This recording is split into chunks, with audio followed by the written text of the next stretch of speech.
Welcome back to another episode of I Didn't Know That, starring Mike Stoffer, starring Karaoke Bob, brought to you by Stoffer Mortgage. Tonight, complete chaos. I have no idea what's going on because feels like I just woke up. But anyway, we've got, can you put the graphic back up for me, Mike, so I can read who's here? Well, no, wait, I can do it from memory. Nope, take it away. I've got this. Have no memory, Bob. It's Bugs with Matt Bertone. He's here to tell us about, I don't know what he's going to tell us about, but it has something to do with bugs, and I assure you it's going to be fascinating. Then we'll move on to Read the graphic. NCSU Plant Disease and Insect Clinic. Excellent. And then we'll go over to Jack Butler from Sage Point Financial. It's a nice picture, Jack, as we go over the ongoing GameStop crisis. Then on to current events with the Dean, Dr. Jared Tudor, and then laughs provided by Mark Siebert in the 1980s. Yes, very good. Now let's please welcome Mr. Mike Stoffer. Hey, Bob, how are you? Oh, great. Great, thanks. How are you? I am well. I'm extra pasty white tonight for you. Yes, you to drive are. you crazy. As I've said repeatedly, I've embraced this look, and this is what I'm going with. I'm working on. Maybe if you seasoned your broccoli, your color would be better. I always season my broccoli. With what? Seasoning. Yeah, Mike, steam is not a seasoning. It's not? No. I thought it was. Well, I just cook it in water, and then just pour the water out, and then I just pour it in a bowl, and I just eat it. Yeah, that's right. That's what you're supposed to do? And then you drink the water afterwards. I mean, I suppose you could drink the water. That way you get the benefits of all the nutrients. However, you do have some chemical change that goes on that changes some of the nutritional properties. Of course, by cooking it, you are better off eating it raw. I like how you know so much about diet, fitness, exercise, all that stuff. I had a doctor's appointment yesterday, and we had a chat about that, about how she's like, do you need to see a nutritionist? I said, probably not. I said, what I probably need is a lobotomy, maybe some hypnosis. I would recommend a psychiatrist. What really needs fixed is my brain, and that's it. Everything else, I know enough about what the right things to eat are. I have problems with eating too much of it, and because, yes, I really lack self-control there, although I was really pleased that I'm not diabetic yet. That was nice to find out. I do have a vitamin D deficiency, but I think that's just Ohio, right? Everybody has a vitamin D deficiency. Don't buy into all that stuff, Bob. Right. Listen, get some sleep. Oh, I get great sleep. I have that CPAP thing. Yes. What? Get a little exercise. Just go out and walk, will you? I do go out and walk.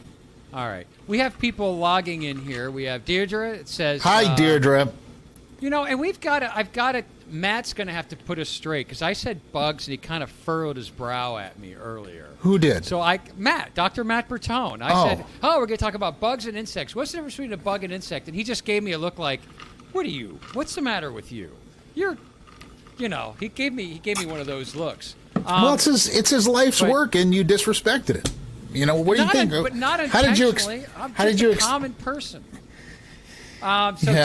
Deirdre set me up for that, bugs and stocks. Lori Evans says hello. Rachel Butler says hi. Big Dave is here. Hello, Big Dave. Yelena Bonanno is here. Hola, kids. Hello, Yelena. It's good to see you. And Hola, I keep saying we got to get Mike back. Oh, there he is. There is Mike Bonanno says hello. I'm sorry, I should have been highlighting everybody as I am saying hello to everybody. But, that takes skill and some concentration, which I'm obviously lacking right now because I'm so excited to see you, Bob. You have a concentration deficiency. And I have a CD, concentration deficiency. So, what do you use for that? I don't know. Nothing's really working. Amphetamines? Amphetamines. Any means. Any means right. I can. So, That's how I work. So. Well, anyways, it's great thank you everybody for. I'm sorry. Go ahead, Bob. Go. No, I was going to say it's great to see you. Your pastiness. It's good to be back here on a Tuesday night. We do have a jam-packed show, though. We do have, we're talking to Matt Bertone about insects. Some more into the further developments with the, as we were talking about last week, the democratization of the financial industry, and the ongoing GameStop saga with short squeezes. Yes. I like long squeezes. I like just getting squeezed anytime. Yeah, that's right. I'll take any squeeze I can get. But, we're going to start with Dr. Matt Bertone. He was on a couple of months ago, if you recall, Bob. And I do recall. You went absolutely bonkers over the front end of a spider, the male, which is used for sexual purposes. And I recall And right before we went on, Bob, can you turn that off? And before we came on, Matt had told us that he was recently in the Washington Post. He has released a coloring book on arthropods. Oh, how about that? And we're going to have to talk a little bit about that. I'd like to know what an arthropod is. Well, the pod is the foot, so it's got to be something with, and then what's the arthro? I think what you and I are, we are both. I think you and I are pods. So why don't we bring Dr. Matt Bertone right now? So instead of putting him in, limbo, so we can start talking. Yeah, go ahead, Bob. Oh, you want me to do this? Okay. Click the button. You were doing all the clicking. I thought that's what you were going to do. Hey, what's up, Doc? Oh, hey, how's it going? Good to see you. Good to see you too. Thanks for coming back on. We had so much fun a couple months ago when you were on. So you are a doctor at North Carolina State University, correct? That's correct. And entomologist, which is what? I study insects, but also close relatives like spiders and mites and things like that. Oh, I thought like cousins and brothers and sisters. It's hard to tell. I was like, that's interesting. That's great. But now, Mike said that he ruffled your feathers a little bit over, lumping in bugs with insects. Why the furrowed brow over that non-distinction? It's just me mostly. I mean, some entomologists are very particular about what we call things, but honestly, as far as the public, bugs or critters, I like to call them critters because bugs people think of insects, but I like to call like any kind of creepy crawly things with lots of legs, whatever. But technically, I'm going to be technical, of course. Bugs are a specific group of insects that have sucking mouth parts, and people are pretty familiar with them. Things like cicadas and stink bugs and bed bugs and aphids. So they suck juices. Well, now that brings up something interesting. Good night. Don't let the bed bugs bite, but they don't. They suck. They do suck. Yeah, I mean, and that's a big contention too. Like, does something bite you if it pierces you and sucks you? Is it a mosquito bite, or is it a mosquito suck, or something like that? I don't know. Yeah, I guess it's not technically a bite, so that we've been doing that wrong for a long time. Yeah, but people know what you mean, and that's the most important I guess thing. but it's interesting to understand the difference that bed bugs actually don't bite. And you were asking about arthropods, and you got the pod right. Yeah, that's foot. And how many?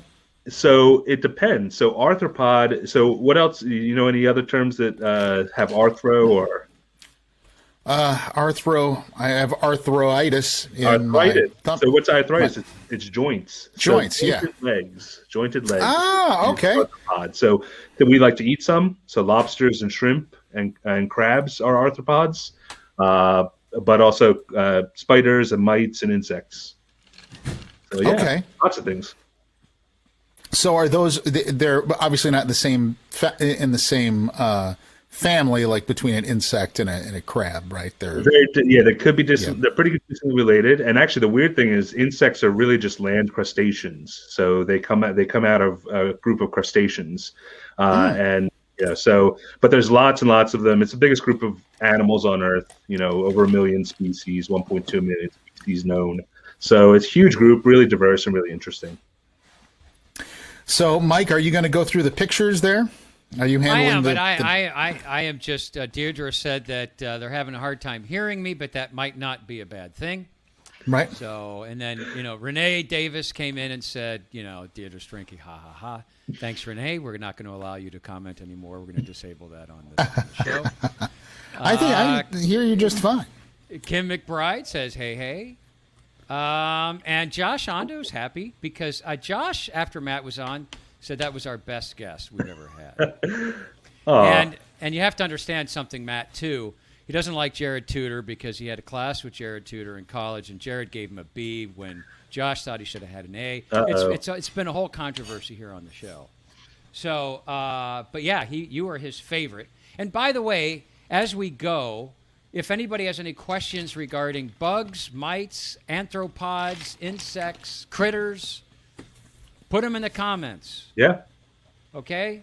So what we're going to do, Matt, we're just going to start putting up some pictures, and we're going to hear what you have to say. Great. I love it. About what we have. I like the surprise. Are you ready? Are you nervous?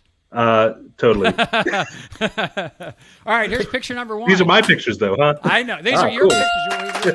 That's good. I have the inside info then. Yeah. Well, this is one of my favorites, actually, of recent years. This was my first time taking a picture of this type of robber fly.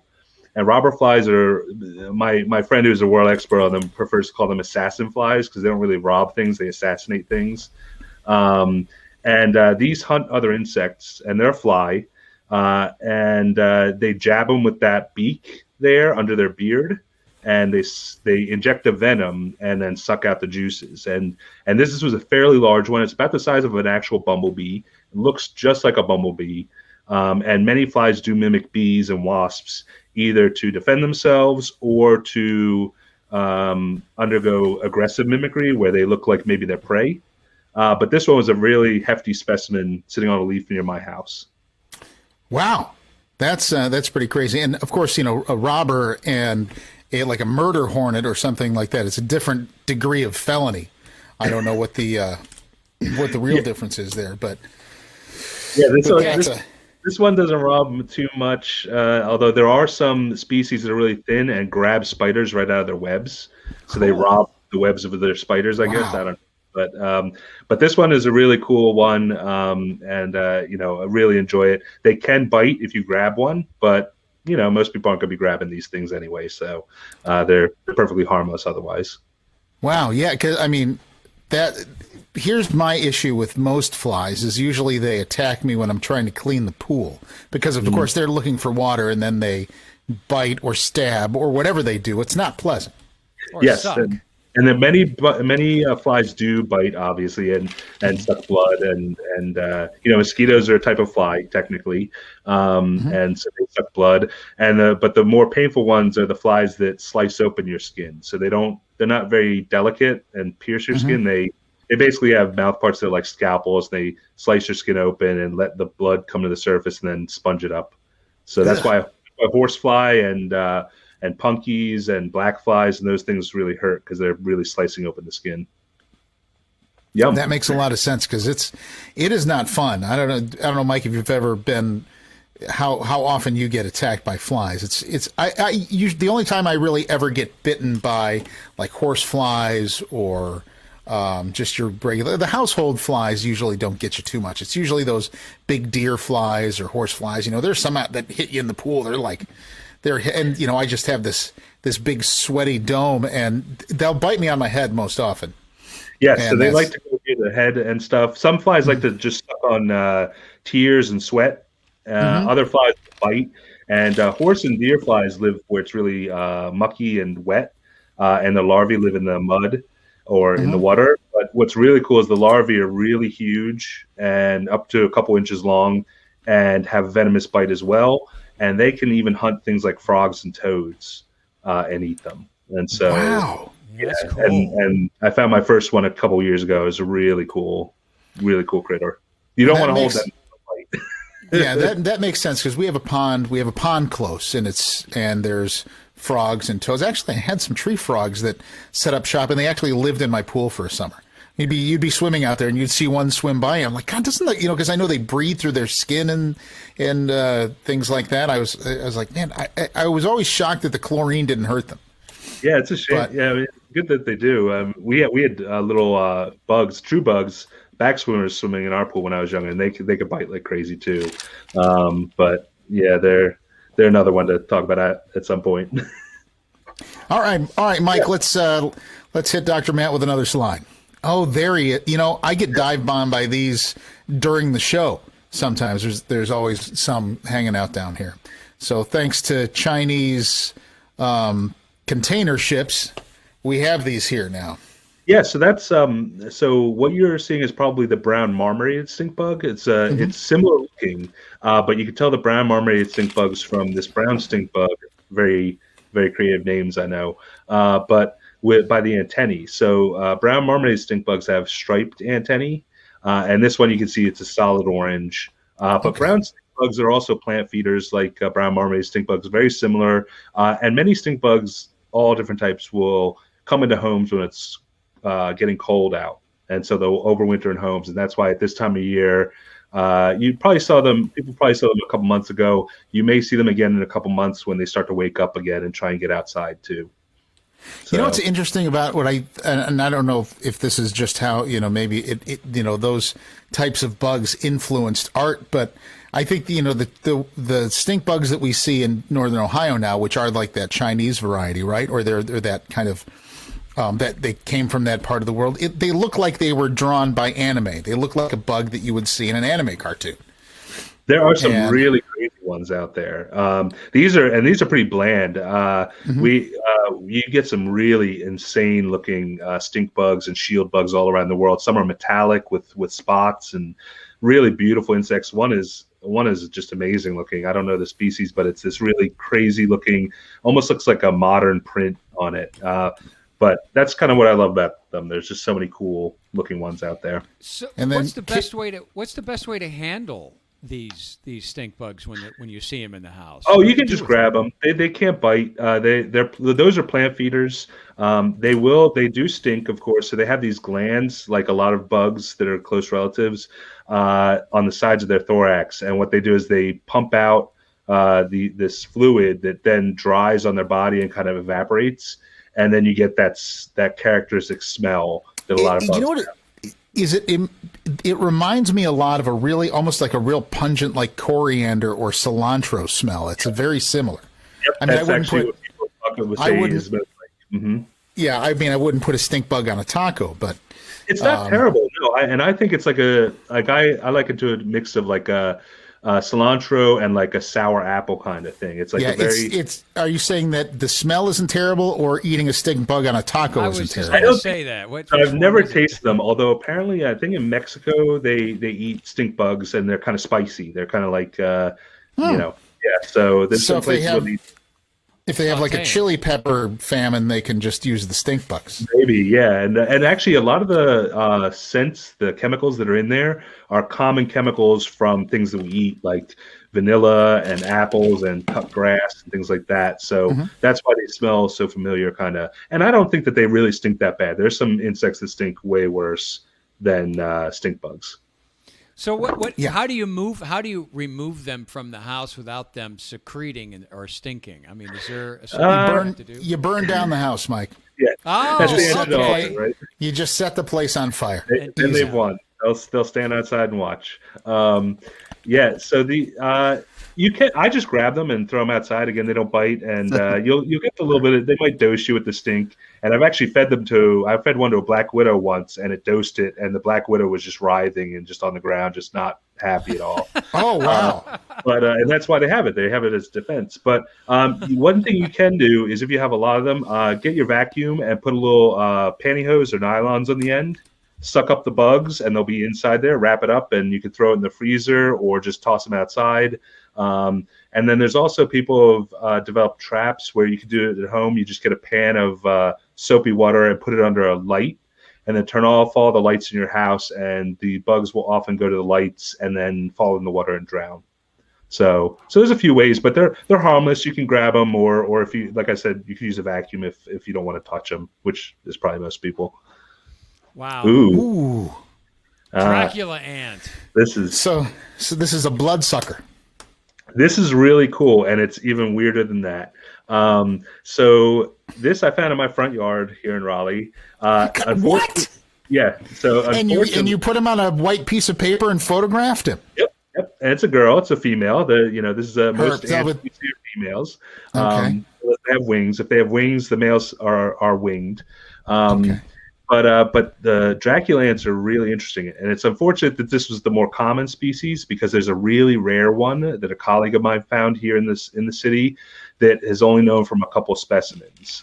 This one is a little bit more common, but I found it just under a log, and this is a really cool group of very primitive ants, very small colonies. They mostly hunt centipedes in the ground. And they have a sting, and they have those big jaws, and they can grab the centipedes, and they'll bring them back to the nest. But the funny thing is about wasps and ants and bees is that adults can't feed on solid food. They can only drink liquids because that little thin waist they have won't allow food to get through. So this thing, what happens is in many ant colonies, the larvae, the babies, regurgitate liquids for the adults to eat, or they suck on sugary substances or things like that. This one is really weird in that what it does is it actually pokes the babies with those mandibles and causes a little puncture in them, and they bleed out a little bit, and the adults drink the blood of the babies. And so that's why they're called Dracula ants. Whoa. Oh, wow. Yeah. I love it. That's crazy. It's super crazy. And obviously all of them have had that when they were a larva, they had the adults drinking their blood, and then they get older, and so it's a cycle. Sounds ritualistic more than anything. It's so weird. Wow. Do they play like Venom records and? Hey, I love Venom. What a King Diamonds? It's a merciful fate. That's right. I am evil in league with Satan. Yeah. There's some. Very quickly before we go to the next one, Mark, what do you say about all this? There we go. That's what we got. That's what we had them here for, Matt. Venom was ridiculous. Venom was ridiculous. By the way, they were one of the most ridiculous bands that I've ever heard in my life. Mark sounds really good today on his microphone. You got him his new mic.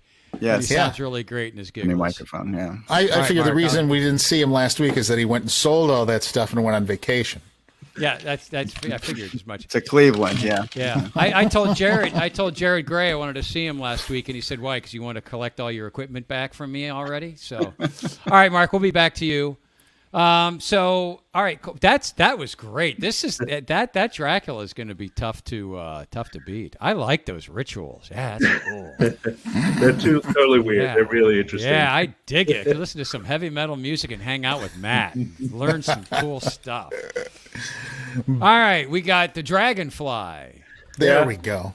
Yeah, I'll probably get a lot of flack about this, but dragonflies are all right. They're fine. They're too popular for me, but no. But anything that people get a lot of tattoos of is probably too popular. Although I do love scorpions and things like that. So you probably don't like Taylor Swift or Lady Gaga or anything. You like more obscure things. I do like the more obscure things, and I like the weird things like the Dracula ants and certain things. But I will say dragonflies are really impressive insects. They've been around for a long, long time, and as many of you may know, there were giant ones back in the Carboniferous period where they had like 2-foot wingspans and they were flying around. And they are voracious predators as young and adults. And actually, I think the young are more interesting. Dragonflies in particular, dragonflies and damselflies, they're close relatives. They all live and develop in water. So that's why you see them around bodies of water most commonly. I see them in my house a lot, yeah. And sometimes they also mistake cars for bodies of water. So if you ever see one flying around your car, it's because it's too shiny and they think it's some water. So they get a little confused. But the young are really cool in that they have this hinging mouth part that's just like the alien tongue from Aliens kind of thing. They can shoot it out and grab prey and bring it back to their mouth to eat. Oh, wow. They're really amazing. You got to look up some videos on it. It's really cool. It kind of comes out from under their mouth. You can't see it normally, but it stands here, and then they shoot it out and grab things. And they can grab tadpoles and fish and things like that. Well, if things get out of hand over here, I'm just going to call up Sigourney Weaver then. She can take care of that stuff. Yeah, you got to get her one of those machines, though, first. And right. And here's something you'll really enjoy, I'm sure, is that the young dragonflies actually breathe through their rectum. And they actually move around by jet propulsion by strong muscles in the rectum that shoot water out. So, yeah. Yeah. I like dragonflies a lot because that's how Jimi Hendrix likes to travel. That's right. Oh, Spanish Castle Magic. Talks about going somewhere and not too far away, and as long as we go to a dragonfly. Yeah, that would be cool to ride a dragonfly. But yeah, they're pretty crazy. They're an interesting group, and very common. People know dragonflies pretty well, I think. All right, Mike. So I feel bad. I'm like a downer on dragonflies. No, don't be. I mean, hey, it's not. Yeah, you're the expert. It's not a cactus record. What are you going to do? Right. Oh yeah, I know these guys. Now, the whole centipede. I've counted these legs on these things. They're nowhere near 100. Nope, not in centipedes, especially. And actually, I think even in millipedes. There's not 1,000 there either. Nope. This is although the closest I think is close to 700 legs or something. Oh, yeah. All so right. It's a lot. That is a lot. That's a bigger number than I thought. Yeah. But this is more like a decapede. Basically, yeah. Yeah. I forget how many. They have something like I think 15 pairs of legs or something like that. I don't know. Everybody can test me now. They can fact check me with this image. But they're cool. I really like this group of centipedes. Actually, I like all centipedes. They're pretty cool. That's what, when you really think about from a design standpoint and coordinating from a nerve standpoint, all the legs, they don't trip, they don't fall, they all just kind of work together. Because how are they going to trip or fall? They're already on the ground. No, but I'm saying if they unless they're on the ceiling above your head. right, exactly. Like all the legs, all the legs are coordinated. Like my arms and legs aren't that coordinated. You got to see him play guitar, Matt. There's no coordination whatsoever. None. Oh gosh, None. Shots fired. No, but I can't. But I can't walk and play guitar at the same time. If I play guitar and walk, I usually fall over. So that's why I'm impressed by the centipede. I think that's how centipede could walk and play guitar at the same time. And actually, their legs are. And play harmonica and have a slide whistle, and they could probably play like 16 or 17 different instruments at once. Stanley Jordan has nothing on them. And one of my favorite stories about those house centipedes is about multitasking, actually. So each of their legs ends in like a bendy straw almost. It's like their legs are multi-segmented at the end, so they can wrap around like a whip around things. And so what they'll do is they'll chase down prey, and they're like the cheetahs of the critter world, the bug world. Super fast, huge eyes. They've got venom claws in the front, and they'll track down prey. They love cockroaches and flies. And I read a tale or an actual account of, at a light, all these flies are around this light, and one was just going, and it would grab one and start eating it, and then grab another, and then grab another, and just start grabbing them with all their legs and holding them until it was ready to eat it. With all these superpowers that these insects have, it's surprising to me that there hasn't been some kind of like Pokemon-like card game that has been developed around bugs that you roll dice and play with. You know what I mean? Like bendy straw legs with venom arms. Come on. Let's go fight. Sounds too pugilistic to me. I think that's not good for kids. Wait. Pugilistic. Pugilistic. I don't think I've ever heard that before. Pugilistic. The word? Well, so the funny thing was that coloring book I shared with Mike earlier. So that I was planning on kind of turning that into a card, like trading cards and card game too. And I was thinking about ways to kind of have defenses and predators versus prey versus camouflage and defenses and things like that. But I never got around to it. No, this is really good. I'm looking at it right now. It's phenomenal. Seriously, that would be a great STEM game. The kids that would play that game, now everybody would make fun of them, but then they'd go on to be like CEOs of companies and big, great scientists and change the world. And the last laughs I wear on me for making fun of him. It's the dorky bug game you're playing. Let's go play Pac-Man. Dorky is cool now. And you have a Pac-Man. No, it is. You have agree. a Pac-Man behind you, Bob. You got a Pac-Man game behind you. I do have Pac-Man. Yeah, there you go. So that's why I know very little about insects and arthropods. Well, and I'm looking through the comic book, and I like this.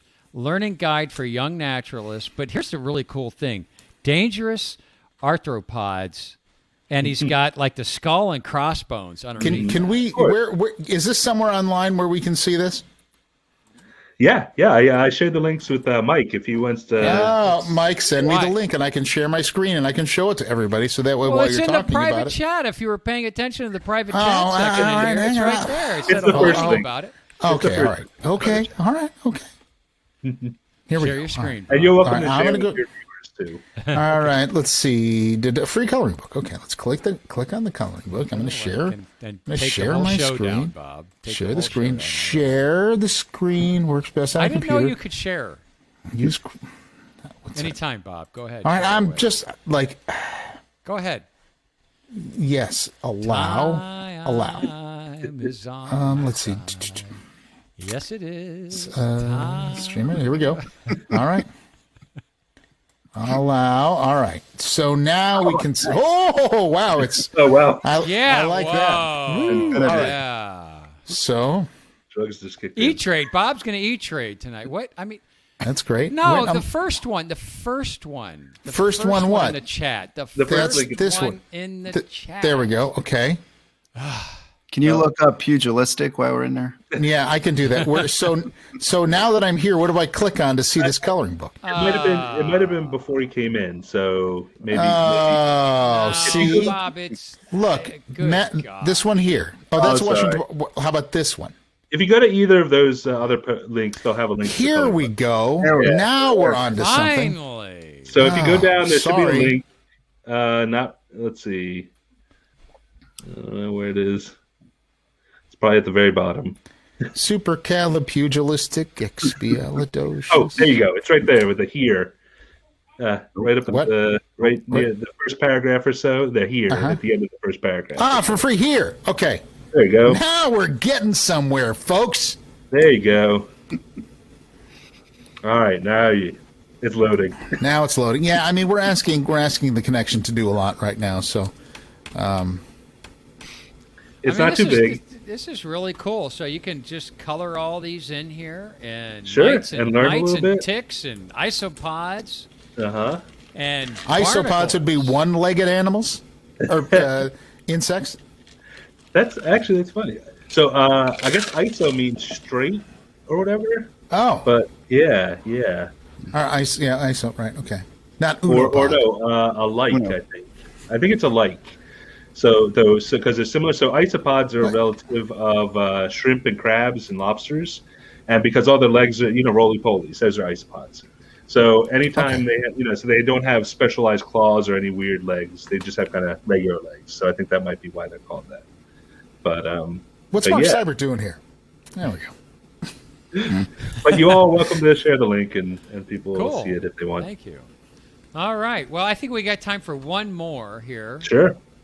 I got to find the one that I know Bob is going to just absolutely love because I picked this out for Bob. Oh, thank you. Yeah, because we had to get something that, because... Mike is so sweet. I can be. Yes, here we go. This for Bob for obvious reasons. Nymph. The nymph. We knew Bob would like the nymph. The nymph. Yeah, because I like progressive rock. That makes sense. Absolutely. Yeah.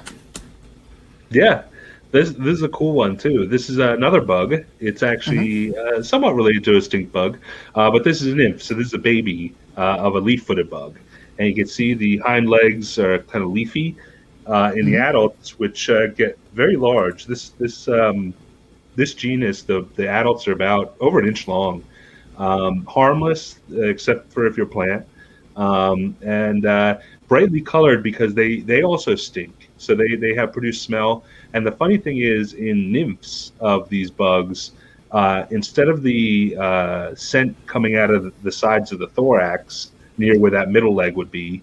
The baby bugs have scent glands at the top of their abdomen. So those red spots on the top of the back part, those are where the scent glands are on a baby leaf-footed bug. And they're just really, I think they're cute. They're harmless. They're interesting looking. And I usually try and take pictures of them when I see them. Excellent. Very cool. And nymphs are commonly used in witch recipes for casting spells and things. There's always like the leg of a nymph or something like that. Yeah. That goes into the cauldron. Yeah. So I've heard that a lot, but I've never seen one. It's really a beautiful insect. Yeah, and so nymph is just a general term for a baby insect that doesn't undergo complete metamorphosis. So the young kind of looks like the adult. Some are very different looking, but it's not like a caterpillar turns into a pupa, turns into a butterfly or something like that. This is the young look very similar to the adults generally. So they call them nymphs. Like grasshoppers have nymphs. All the bugs have nymphs, and a bunch of other insects do as well. That's great. Yeah. Wow.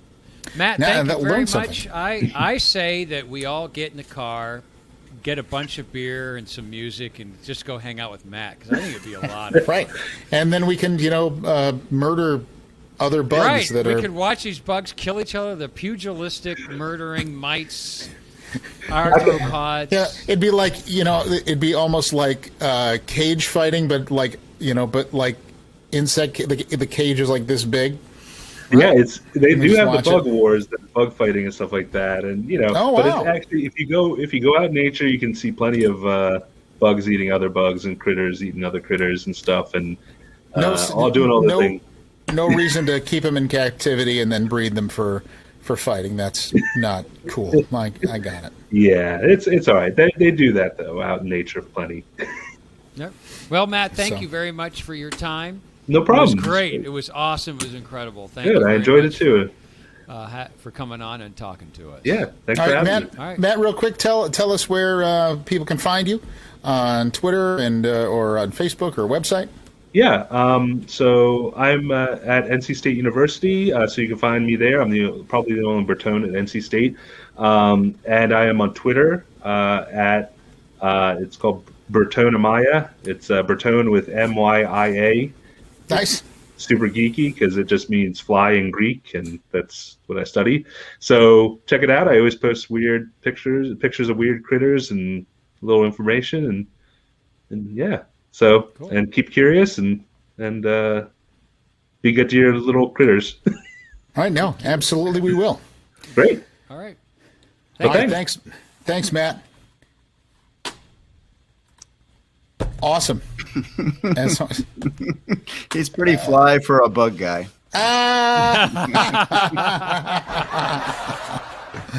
That's awesome. Boy. Karen Tudor, any comments from a collegiate educational standpoint there, since you guys are in the biz together? I can't stand bugs, but I could see why Matt would be a very valued faculty member at NC State. Those are the kinds of guys that, just as an administrator, I'll tell you, you want him in front of students. He's entertaining as hell. He's smart. Those are the guys that you want in a classroom. They're the ones that are going to turn your students on, get them up early in the morning, get them to stay up late studying. Those are the people you want. Absolutely. Yeah. Absolutely. All right. Yeah, I agree. And Deirdre's like catch and release, no smush. So she's a bug lover.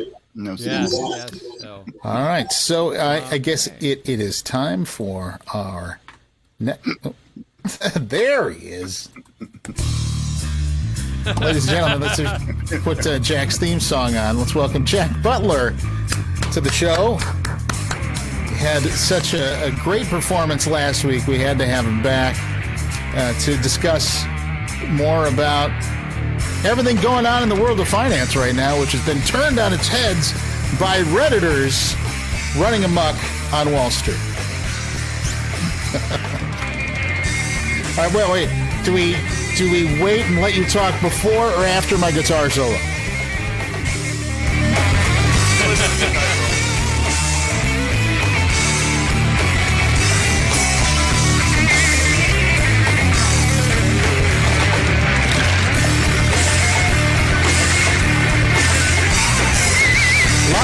precision than I had. A lot more precision than I had in 1994 on the original recording, but I finally like this song now. Because you got to redo it. I know. Everybody else is going to have to wait. So, Hey, but once this is all over, Jack, you come over. We're going to retcon the whole thing, and I'll write new lyrics, and I'll have Josh come over and sing them, so that way it's like the original band. That's a joke only that Jack will get, but. By the way, Bob, very quickly, Matt just sent me a note. He wants to know where his theme song is. We got to get a theme song for Matt. For everybody, I know. It's easy. It was easy to pick one for Jack because Jack wrote that, and I have it. That bass player was incredible. That's what makes that song. He didn't have gray hair either, Mike. Is that heavy thumping bass, and that guitar was very weak. Whoever's playing that guitar. So we need Jack to help, get in there and help with a theme song for the next time we have Dr. Matt on. Pretty good bass tone it's definitely a 90s bass tone. Oh, it's great. It's timeless bass tone. Yeah. Timeless bass tone. Jealousy does not suit you well, Bob. Not well at all. I'm not jealous. So why would I be jealous? I don't know. That's what I want to ask you. I got this crease in my forehead now, and I need to get some Botox. I think it's time. Yes. Well, I think if you anyways, Jack, thanks for coming back. Give us, man. It's good to see you again. Update. And thanks for finding my high school picture, Bob. That just shows me I need to update the website. Wait a minute. That was my doing. It was about 20. No, that is on the website. It was just seeing the two next to each other. It's time for an update. But yeah, Jack, that's like when did you have that taken? Oh, God, that had to have been, that was probably before I had teenagers, Bob. This gray hair has come on very quickly. Right. No, yeah, that's that ginger kid top that I was so familiar with that nobody even knows anymore. That was the only picture I could find of him. It was like 7:30. I'm like, I don't have any pictures of Jack or Matt. I found them and sent them to Mark real quick, and Mark jumped right in and did it and put them on. Mark, there we go. I did. Yeah, and Mark, boom, got it right on it. Wench, yeah. Well, that's good. I missed an opportunity, Jack, because I'll just give you a little history. So back when Jack and I were both babies, and we didn't have any band pictures. And we got this free thing. It was basically like an Olin Mills type thing where you go to a hotel and they take your pictures, and it's like families that come and get their pictures taken. So we come in and we stand in line with like a bunch of, families with little girls in these pretty little pink dresses. And then you have us guys that are like, we have our rock T-shirts on, and I think you had a Punisher shirt on. And so we wait in line for this thing, and we get the prints because it was a free shoot. Now you had to buy the prints, which we never did. We just basically got the proofs and then kept them. I have them. I have a couple, and it's awesome because we don't look like a rock band. We look like a family of weird brothers, and Jack's in the back like it's just so great. But I missed an opportunity because I don't have it. I don't have it with me, unfortunately. Hey, Bob. But is it okay if we talk about finance and what's happening in the markets right now? Yeah, man. I don't care. Whatever. It's your show. Since when? Since I said it was. All right. Since now. Well, I'm sorry. I know you got family reunion going on here, but right. Jack so kindly agreed to come back. And Jack's a big financial advisor, Bob. Time is money with these guys. You know that, right? I understand. So and we're very happy to have him. And the thing that as I was sitting back and letting you two talk, and then Jared Tudor coming on, is you guys are really smart. And I started. I was like, I don't know what's going on. You're sticking. But I'm learning more. You're stinking nymph legs and cauldrons. You're smart. You know what's going on. Yeah. So I'm gonna cast some spells. So Jack, last week was very predictive on what basically ended up happening. So Jack, give us your prediction. Give us a couple of things that you said last week that came true. I mean, you nailed these things. Well, yeah, one of the funny things was I had used the example. I said, I don't know if anyone knows. Oh, shit. But sorry, Jack, I hit the wrong button. I said, I don't know if anyone remembers who Michael Burry is. Not really a household name, but he was in that movie, The Big Short. There is actually an article that came out about 4 days later saying, guess what? Michael Burry might have helped fuel some of that. And we had been talking about, well, maybe this whole social media will become another aspect of stock analysis. And it turns out it's kind of funny that in the last week, there's been some innovation in that area. There's a firm that's actually trying to market some research to hedge funds specifically that would track the buzz going on in social media, how many times a stock is mentioned, how many times it's mentioned positively, how many times it's mentioned negatively, how many times it's mentioned. They're trying to sell this to hedge funds, and I don't think it's new, but the article did say they have received over 100 calls from hedge fund managers just in the last week, now wanting to maybe explore using something like that. Sure, because now that's risk assessment, right, Jack? Like that's just it's a new level of risk assessment that if you're a responsible hedge fund, you should be into that stuff, right? Yeah, so I just think it's great that people will, find a need and try to fill it. Now, you were saying, it might be a great add-on or maybe another element of stock research. Well, also this week, a company named Van Eck actually licensed something they call the Buzz Index, where they're essentially doing the same thing through artificial intelligence, going out and just monitoring millions of social media posts. But then they also put in a registration statement for a exchange traded fund that will then buy the biggest top 25 buzzed or 75, whatever it is, buzz stocks that are being mentioned. So I thought that was kind of interesting. That's not really using it as a separate analysis. That is the total analysis. But nonetheless, it's caught people's attention. And as far as what's been going on with Reddit, the markets have been very calm. I said last week, well, we'll see if this continues. Mark Cuban was on CNBC, and he said, well, I think now that the social media users, specifically Wall Street Bets, have recognized their power and have learned some lessons that we're going to see a lot more of them, not less of them. But they've had some of their own infighting, too, in the last week, because Bloomberg put out an article saying that they're actually the moderators of that subreddit, the subthread, Wall Street Bets, are trying to combat bots. Remember we were talking about how their membership went from 4 million to 7 million to 8 million users virtually overnight.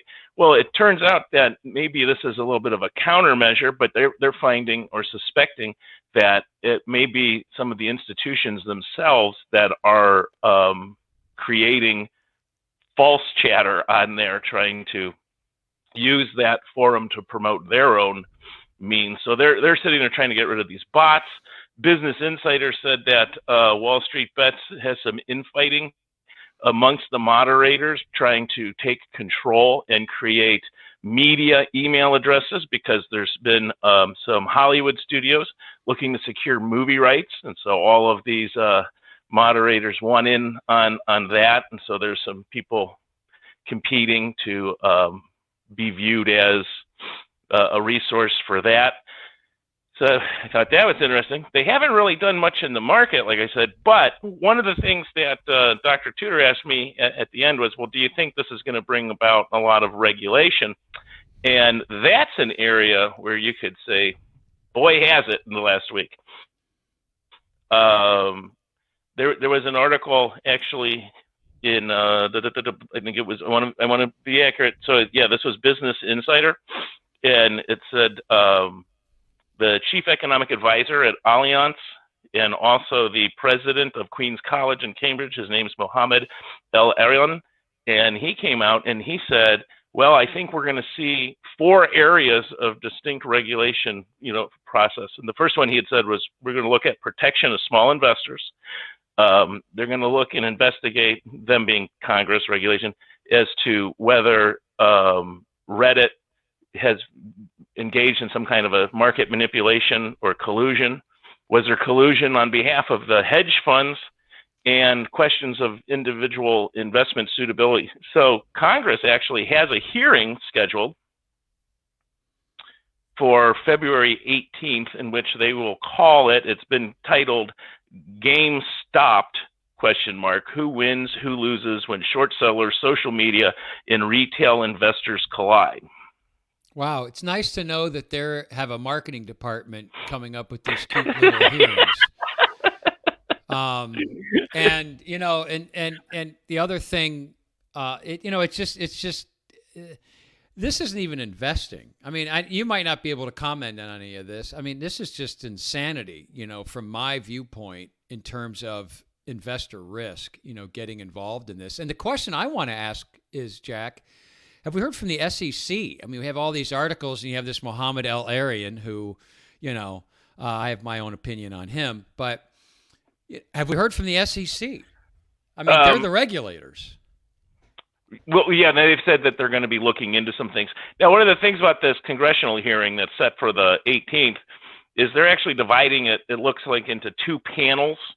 And the first panel that they're hoping to get, they said they're going to have a mixture of the SEC, of FINRA, which is a financial industry regulatory authority, of DTCC, and then a second panel. So that kind of looks like the regulators, the agencies that are in charge of helping with these things, probably looking at them saying, hey, what can we do? And then the second panel is going to be the Robinhood CEO, Vlad Tenev, some financial industry trade groups, Reddit executives, GameStop executives, and Keith Gill, who we all now know is Roaring Kitty. And so that, to me, looks like maybe that inquiry is going to be more about how did this happen? And the interesting thing about Keith Gill is it came out also in the news. Think Advisor is a website. They put out that the Massachusetts, or they reported that Massachusetts regulators are now looking into Mass Mutual, who this gentleman was affiliated with as an advisor, to decide was there a failure to supervise, should they have been aware and watching his outside activities when he had a YouTube channel. And that, everyone's talked about what is his culpability or his responsibility, his liability. I don't, and I don't know that a lot of people think there's a lot there, but certainly going after the firm, Mike, even just to be on here for 5-10 minutes today, it requires notification on my part to the firm that, hey, we're going to do this. This is kind of what we're going to talk about. And then I have to provide copies of these appearances to them to be archived. So I think the one question's coming out, how the heck does this guy have a YouTube channel where he's making stock recommendations and driving so much traffic as a Reddit, a Wall Street Bets member, and nobody seemed to know about it until after this happened? Well, I can guarantee you that if they're little individual one-offs, they will get prosecuted to the fullest. If they work for Chase, they'll get off scot-free. So sorry, I shouldn't say that because I know they'll probably scrutinized this kind of thing, but I know how the game works. Robinhood had gotten themselves in the news because they halted trading for a while. And right.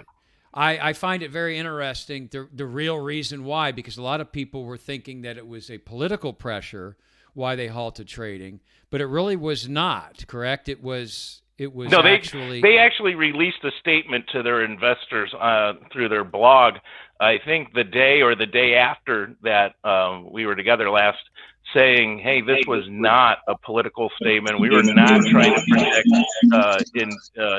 protect institutions. We have capital requirements. And I'd kind of alluded to, hey, I think maybe they're going to come out and say this had more to do with their capital requirements. But this article actually talked, or this blog that they put out actually talked about how those work. And a lot of times they're now specific to the individual stock or security based on volatility. They have to have so much, cash on deposit, and they were at absolute maxed out. They did, like I said last time, they had to get a $500 million credit line and then raise another $1 billion from investors, and so that's also, they're looking at some changes there. The one thing that Dr. Tudor had asked is, he said, do you think this is going to change anything, for the individual investor?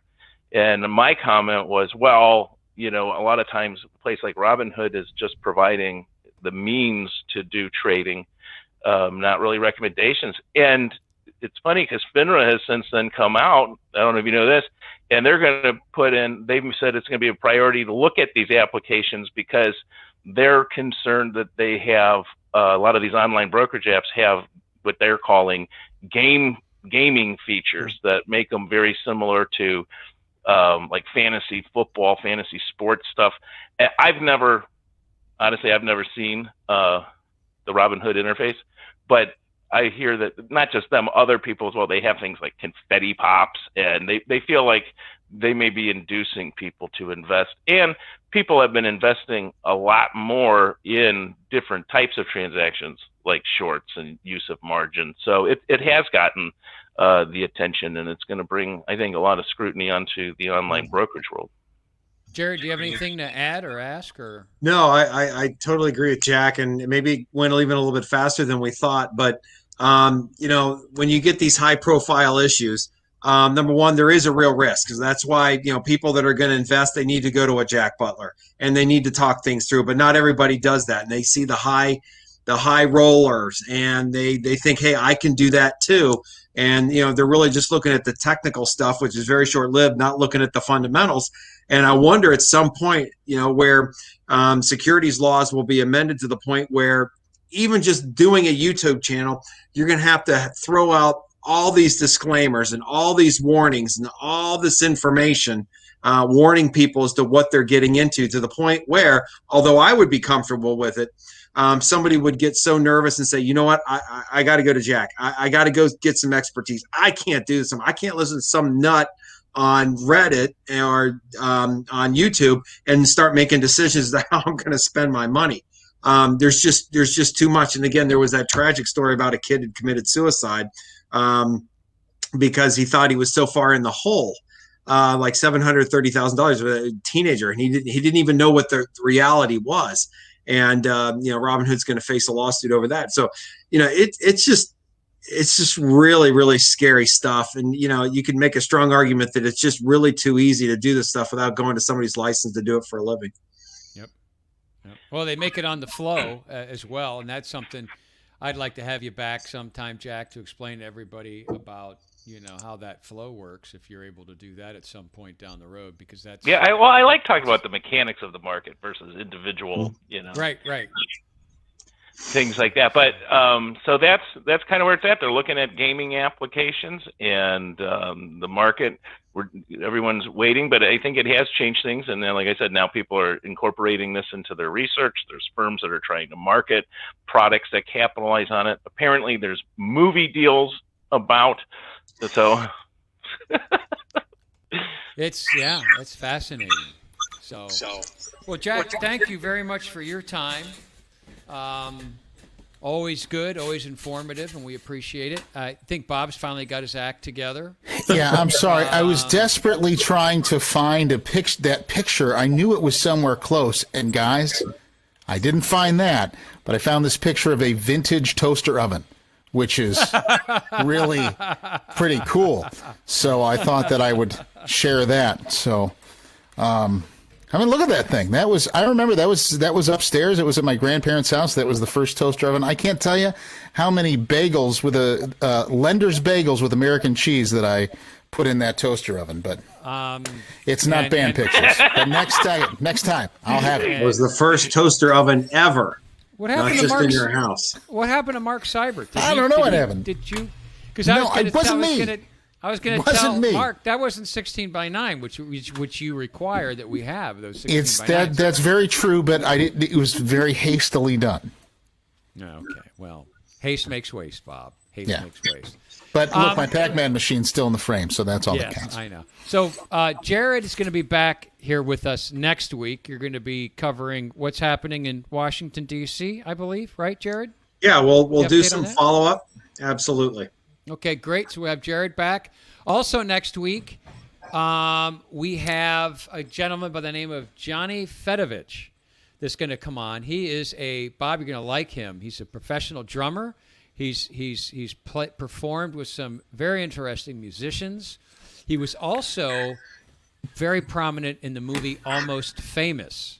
Oh, all right. And so I want everybody, if you get the time between now and next Tuesday, I know I'm going to do it. I'm going to watch the movie Almost Famous. So when Johnny comes on next week, and by the way, thank you, Lori Evans, for introducing me to Johnny. Great guy. A lot of fun to talk to. He's got some really fun stories, and he'll have some great stories about Almost Famous. So looking forward to having Dr. Jared Tudor back on next week and Johnny Fedovich to come on to talk about his experiences as a professional drummer. And whether or not he got to hang with Kate Hudson back then. That was a very young I know Kate you're going to have all. I know you're going to have all. I'll just ask about Kate Hudson, and then whether or not he wants to put a band together with Jack and I, so we can resurrect our glory days. So, Bob, you know what I'm going to say now? You get the first word, you got the last words, and just about all the middle ones. So why don't you take us out of here for a Tuesday? All right. I will absolutely do that. Hey. That's a good way to say, hey. I'll start out with, hey. Say nothing but take up space, that's my job here, and I didn't know that. Just, take up a little space and keep people entertained for the next hour while we bring you a lot of information you probably didn't know, hence the name. I didn't know that. Thanks to Dr. Jack, Dr. Matt Bertone. That's an honorary title. That's right, honorary Dr. Jack, but Dr. Matt Bertone for... Like Dr. J. And then we'll thank Dr. Jared Tudor, who is not a medical doctor, but Jared, what are you a doctor of? Higher Education Administration. There we go. And then Jack Butler at Sage Point Financial. Thank you for being with us, and we'll be with you again next week, Tuesday, 8 p.m. Good night, everybody.